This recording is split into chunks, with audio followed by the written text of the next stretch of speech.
Good morning मेरे प्यारे सभी साथियों, आप सभी को वेरी वेरी गुड मॉर्निंग। स्वागत है आप सभी का अपना यूट्यूब चैनल कृष्णा प्रजापति पर। साथियों, आज है 4 फरवरी 2024। आज के करंट अफेयर्स में टॉप इंपोर्टेंट क्वेश्चंस कवर किया जाएगा, जो कि सभी प्रतियोगी परीक्षाओं के लिए बहुत ही इंपॉर्टेंट क्वेश्चंस होने वाले हैं। चाहे आप किसी भी एग्जाम की तैयारी करते हो, यूपीएससी, एसएससी, रेलवे पुलिस या किसी भी डिफेंस एग्जाम की तैयारी करते हो, ये सारे क्वेश्चंस आपके लिए बहुत ही इंपॉर्टेंट क्वेश्चंस होने वाले हैं। चलिए साथियों, सारे क्वेश्चंस एक एक करके कवर करेंगे। आज का जो पहला क्वेश्चन है, हाल ही में प्रधानमंत्री नरेंद्र मोदी ने भारत रत्न किसे देने का ऐलान किया है? तो भारत रत्न जो है लाल कृष्ण आडवाणी को देने का ऐलान किया है, वह प्रधानमंत्री नरेंद्र मोदी जी के द्वारा किया गया है। इनके कुछ पॉइंट है वो आप जान लीजिए। इन क्वेश्चंस के जो पॉइंट होते हैं वो आपको जानना इसलिए जरूरी होता है ताकि वो क्वेश्चन में कोई डाउट ना रह जाए और क्वेश्चन जो है आप अच्छे से समझ पाओ और आप जो है अपना एग्जाम अच्छे से क्लियर कर पाओ। ठीक है, तो इनका जो पहला पॉइंट है वो आप जान लीजिए। 3 फरवरी को प्रधानमंत्री नरेंद्र मोदी ने बीजेपी के नेता लाल कृष्ण आडवाणी को भारत रत्न देने का ऐलान किया है। ठीक है, वह कितने वर्ष के हैं? तो 96 वर्षीय आडवाणी देश का सबसे बड़ा सम्मान पाने वाला बीजेपी के दूसरे नेता बन गए हैं। तो इनसे पहले भी एक बीजेपी के नेता थे, उन्हें भी दिया गया था भारत रत्न। ये दूसरे सबसे बड़े नेता होंगे जिन्हें भारत रत्न से सम्मानित किया जाएगा। ठीक है, लाल कृष्ण आडवाणी 50वें शख्स हैं जिन्हें भारत रत्न दिया जाएगा। तो देखिए, अभी तक 50 लोगों को ही भारत रत्न दिया गया है, जिसमें से 50वां नंबर जो है लाल कृष्ण आडवाणी का है। ठीक है, इनका अगला पॉइंट आप जान लीजिए। केंद्र सरकार एक साल में 3 लोगों को भारत रत्न से सम्मानित कर सकती है। तो केंद्र सरकार सिर्फ 3 लोगों को ही पूरे साल में भारत रत्न सम्मानित कर सकती है। ठीक है, अगला पॉइंट आप जान लीजिए। 2015 में आडवाणी को देश के दूसरे सबसे नागरिक सम्मान यानी कि पद्म विभूषण से सम्मानित किया गया था, है ना। तो देश के सबसे नागरिक सम्मान जो है पद्म विभूषण से सम्मानित किया गया था 2015 में। ठीक है, लाल कृष्ण आडवाणी जी को। ठीक है, लाल कृष्ण आडवाणी जी का जन्म जो है 8 नवंबर 1927 को कराची में हुआ था।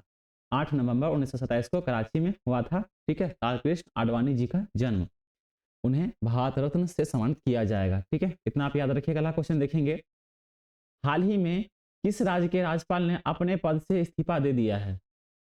तो पंजाब राज्य के जो राज्यपाल थे वो अपने पद से इस्तीफा दे दिए हैं। ठीक है, इनके पॉइंट वो आप जान लीजिए, आपको क्वेश्चन में कोई डाउट नहीं रहेगा। इनका जो पहला पॉइंट है आप जान लीजिए। 3 फरवरी को पंजाब के राज्यपाल बनवारी लाल पुरोहित ने अपने पद से इस्तीफा दे दिया है। तो राज्यपाल कौन थे पंजाब के? तो बनवारी लाल पुरोहित थे, जिन्होंने 3 फरवरी को अपने पद से इस्तीफा दे दिया है। ठीक है, बनवारी लाल पुरोहित के इस्तीफे में कहा कि मैं पंजाब के राज्यपाल और केंद्र शासित प्रदेश चंडीगढ़ के प्रशासक पद से इस्तीफा दे रहा हूँ। ठीक है, तो पंजाब के राज्यपाल और केंद्र शासित प्रदेश चंडीगढ़ के प्रशासक थे, जिन्होंने अपने पद से इस्तीफा दे दिए हैं। ठीक है, बनवारी लाल पुरोहित ने 2021 में पंजाब के 36वें राज्यपाल के रूप में शपथ ली थी।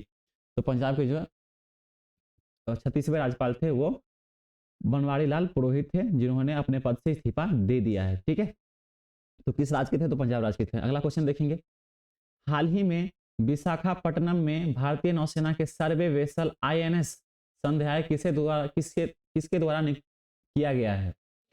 तो यह भारतीय सेना के सर्वे वेसल आईएनएस संध्यायक यह रक्षा मंत्री के द्वारा किया गया है। यह क्यों किया गया है वो आप पॉइंट समझ लीजिए, आपको पता चल जाएगा। यह विशाखापट्टनम में किया गया है। 3 फरवरी को आंध्र प्रदेश के विशाखापट्टनम में समुद्र की निगरानी बढ़ाने के लिए भारतीय नौसेना के सर्वे वेसल आईएनएस संध्यायक का कमीशन हुआ है। ठीक है, अगला पॉइंट आप जान लीजिए। मंत्री रक्षा मंत्री राजनाथ सिंह ने navy chief admiral R Hari Kumar की मौजूदगी में आईएनएस संध्यायक का कमीशन किया है। तो नेवी के चीफ कौन है? तो एडमिरल आर हरि कुमार है, जिन्होंने अपने रक्षा मंत्री अपने मौजूदगी में आईएनएस संध्यायक का कमीशन किया है। ठीक है, अगला पॉइंट आप जान लीजिए। आईएनएस संध्यायक की रेंज 11,000 किलोमीटर है और यह बंदरगाहों से लेकर समुद्री तट तक निगरानी करेगा। तो समुद्र में वह 11,000 किलोमीटर तक घूमेगी और निगरानी करेगी कि कहीं कोई दिक्कत तो नहीं है। ठीक है, आईएनएस संध्यायक का पुराना वर्जन जो था 1981 से 2021 तक चला था। यह इंडियन नेवी का हिस्सा रहा, जिसे 4 जून 2021 को रिटायर कर दिया गया। तो 1981 से 2021 तक जो चला है उसे 4 जून 2021 को रिटायर कर दिया गया है। ये दूसरा है जो कि आईएनएस संध्यायक है। ठीक है, जो 11,000 किलोमीटर तक समुद्र में घूमेगी और पता करेगी कोई दिक्कत तो नहीं है, कोई समस्या तो नहीं है। यह रक्षा मंत्री के द्वारा राजनाथ सिंह के द्वारा किया गया है। कहाँ पे किया गया? तो आंध्र प्रदेश के विशाखापट्टनम में किया गया है। ठीक है, चलिए अगला पॉइंट देखेंगे। अगला क्वेश्चन है, हाल ही में किस देश ने यूपीआई शुरू करने वाला पहला यूरोपीय देश बन गया है? तो यूपीआई शुरू करने वाला पहला यूरोपीय देश जो है फ्रांस बन गए हैं। ठीक है, इनका पॉइंट आप जान लीजिए। 2 फरवरी को भारतीय दूतावास ने फ्रांस में पेरिस के एफिल टावर पर यूनिफाइड पेमेंट इंटरफेस यानी कि यूपीआई का फुल फॉर्म होता है यूनिफाइड पेमेंट इंटरफेस को औपचारिक रूप से लॉन्च किया है। तो कहाँ पे किया है? तो फ्रांस में किया गया। ठीक है, एफिल टावर पर। ठीक है, अब लोग यूपीआई के जरिए एफिल टावर के टिकट बुक कर सकेंगे। तो यूपीआई के जरिए भी आप एफिल टावर के लिए बुक कर सकेंगे। ठीक है, चलिए इनका अगला पॉइंट है वो आप जान लीजिए। यह लॉन्चिंग फ्रांसीसी राष्ट्रपति इमैनुअल मैक्रों की भारत यात्रा के बाद हुई है। तो भारत आए थे फ्रांस के राष्ट्रपति, जो कि प्रधानमंत्री नरेंद्र मोदी जी से मिले थे। उन्होंने यूपीआई का बताया था कि आप यूपीआई लॉन्च करो। ठीक है, तो ये प्रधानमंत्री नरेंद्र मोदी जी के द्वारा ही कहा गया था फ्रांस के राष्ट्रपति को। ठीक है, इमैनुअल मैक्रोन को। चलिए इतना आप याद रखिए। अगला क्वेश्चन देखेंगे। हाल ही में अंतर्राष्ट्रीय सूरजकुंड शिल्प मेले का आयोजन किसके द्वारा किया गया? तो अंतर्राष्ट्रीय सूरजकुंड शिल्प मेले का आयोजन जो है राष्ट्रपति के द्वारा किया गया है। ठीक है, इनका पॉइंट आप जान लीजिए। 2 फरवरी को राष्ट्रपति द्रौपदी मुर्मू ने फरीदाबाद में अंतर्राष्ट्रीय सूरजकुंड शिल्प मेला का उद्घाटन किया है। तो कहाँ पे किया है? तो फरीदाबाद में अंतर्राष्ट्रीय सूरजकुंड मेला, जो कि हर साल फरवरी में होता है, उन्हें उद्घाटन किया है। ठीक है, किसने किया है? तो राष्ट्रपति द्रौपदी मुर्मू जी ने किया है। इनका अगला पॉइंट आप जान लीजिए। भारतीय हैंडलूम और टूरिज्म को बढ़ावा देने के लिए यह वार्षिक मेला हरियाणा पर्यटन की ओर से आयोजित किया जाता है। ठीक है, तो हर साल जो है हरियाणा में हरियाणा पर्यटन की ओर से आयोजित किया जाता है। ठीक है, यह वार्षिक मेला होती है जो कि हर साल फरवरी में की जाती है। यह राष्ट्रपति द्रौपदी मुर्मू जी के द्वारा किया गया। चलिए इतना आप याद रखिए। अगला क्वेश्चन देखेंगे। वर्ष 1916 में बनारस हिंदू यूनिवर्सिटी यानी कि आप बीएचयू का नाम बहुत सुनते होंगे। तो बीएचयू यानी कि बनारस हिंदू यूनिवर्सिटी की शुरुआत कब हुई थी?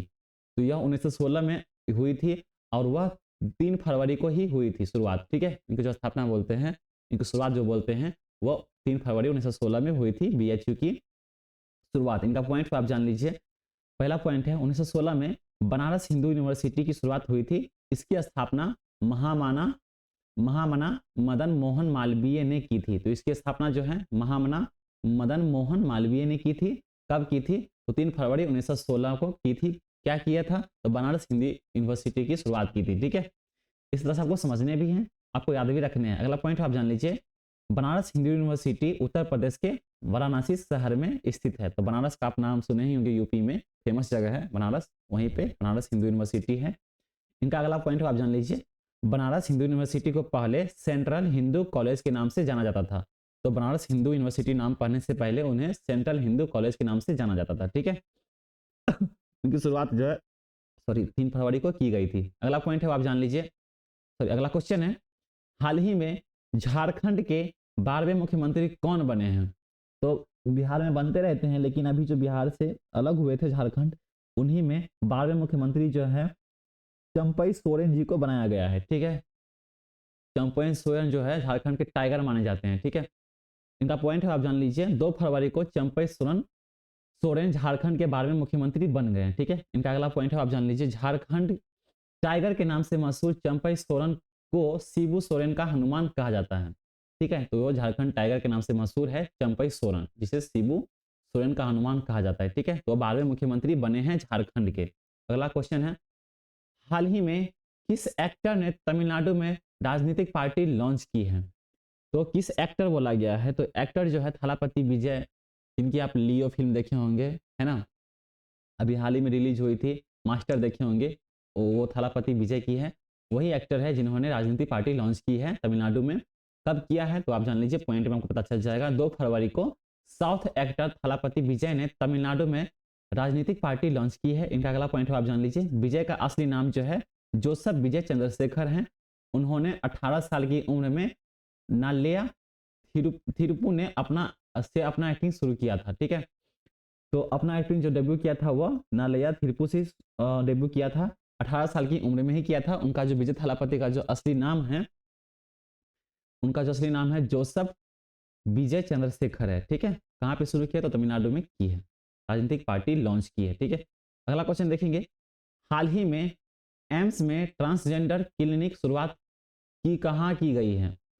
तो हाल ही में एम्स में ट्रांसजेंडर क्लिनिक की शुरुआत जो है भोपाल शहर में की गई है। ठीक है, एमपी में, मध्य प्रदेश में भोपाल शहर है, जहाँ पे एम्स में ट्रांसजेंडर क्लिनिक की शुरुआत की गई है।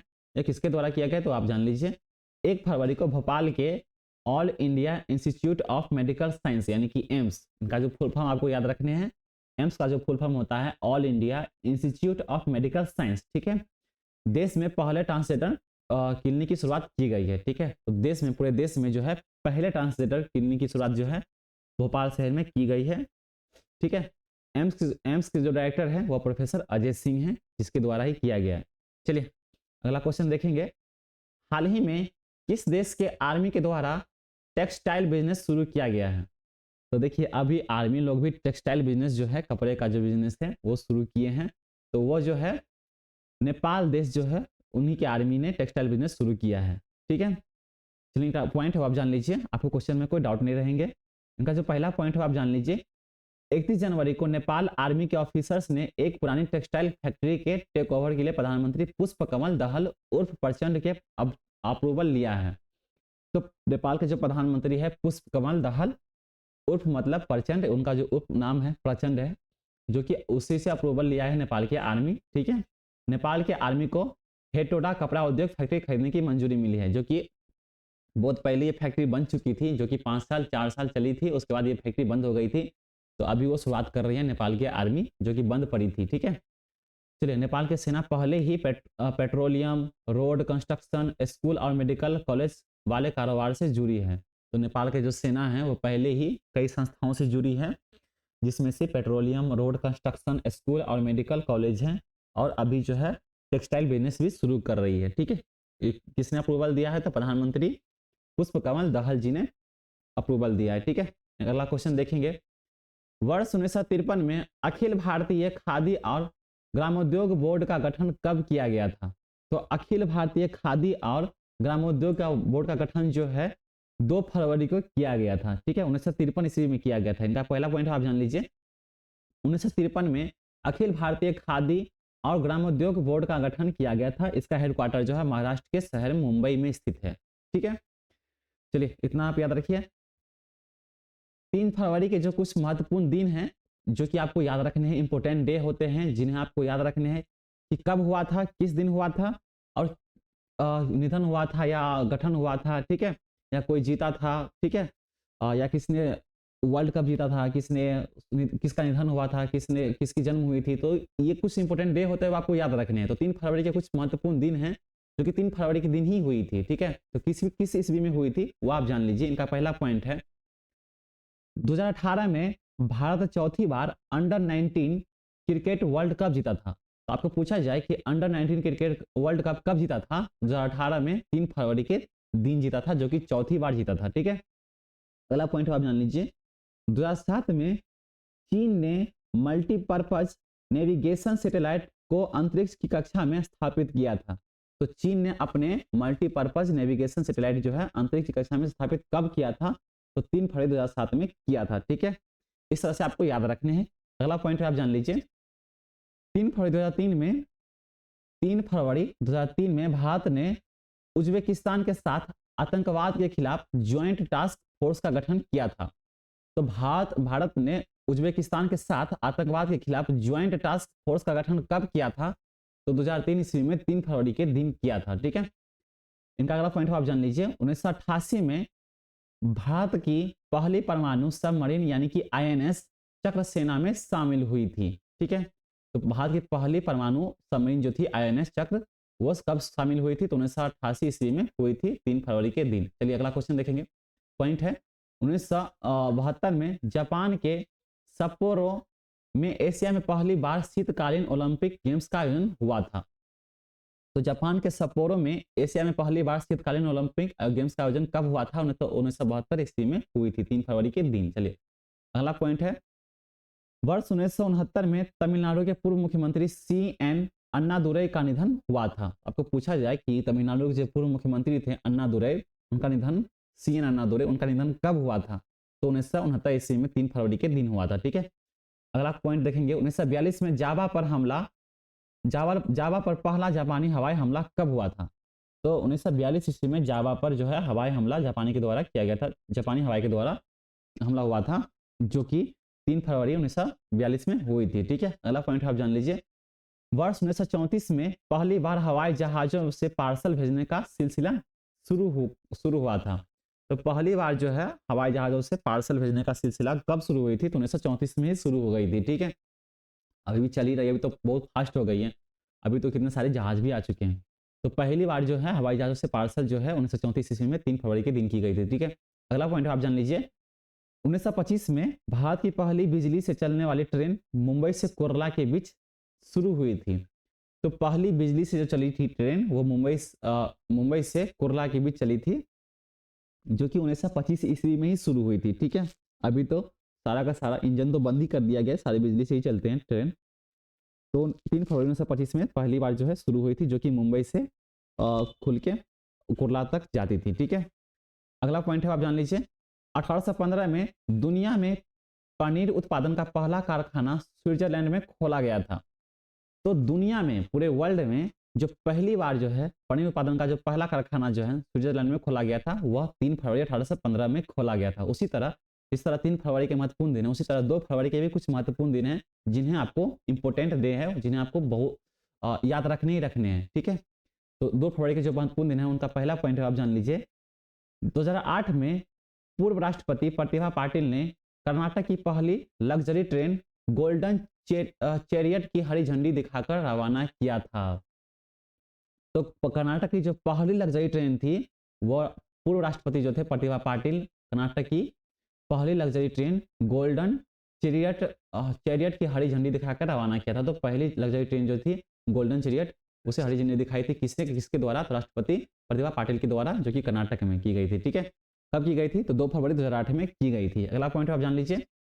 2004 में Swiss tennis player Roger Federer 237 हफ्तों तक लगातार पहली रैंकिंग पर रहे थे। तो स्विस टेनिस प्लेयर जो थे रोजर फेडरर 237 हफ्तों तक लगातार पहली रैंकिंग पर रहे थे। 237 मतलब आप समझ सकते हो 52 हफ्ते होते एक साल में, लेकिन 237 हफ्तों तक लगातार पहली रैंक पर ही थे। तो वो थे टेनिस प्लेयर रोजर फेडरर। ठीक है, कब से कब तक? तो 2 फरवरी 2004 से रहे थे। ठीक है, अगला पॉइंट आप जान लीजिए।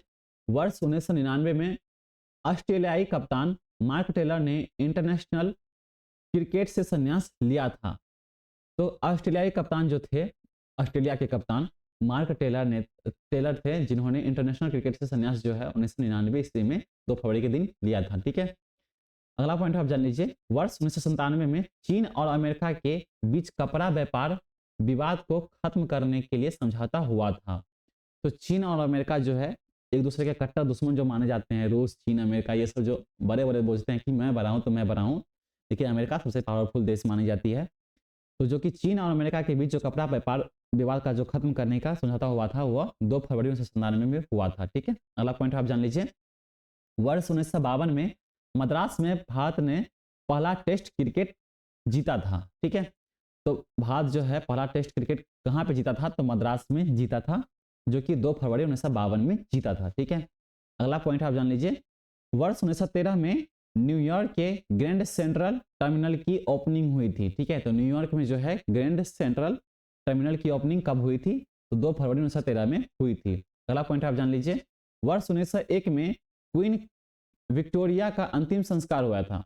तो क्वीन विक्टोरिया जी थी, उनका जो है अंतिम संस्कार जो है 2 फरवरी 1901 में हुआ था। अगला पॉइंट आप जान लीजिए।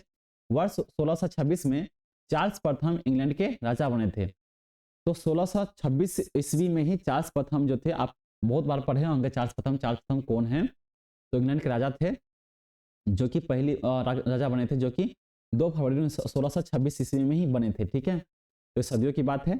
चलिए, इतना आप याद रखिए। साथियों, आज इतना ही सारे क्वेश्चंस थे। तो अगर आपको अच्छे क्वेश्चंस लगे हैं, वीडियो अच्छे लगे हैं, तो क्लास को आप लाइक कर दीजिए, सेशन को आप लाइक कर दीजिए, दूसरे साथियों के साथ भी शेयर कर दीजिए, ताकि वो भी समझ सके, वो भी अपना एग्जाम अच्छे से क्लियर कर सके। ठीक है, चलिए साथियों, आज के लिए इतना ही। आपका दिन शुभ हो। जय हिंद।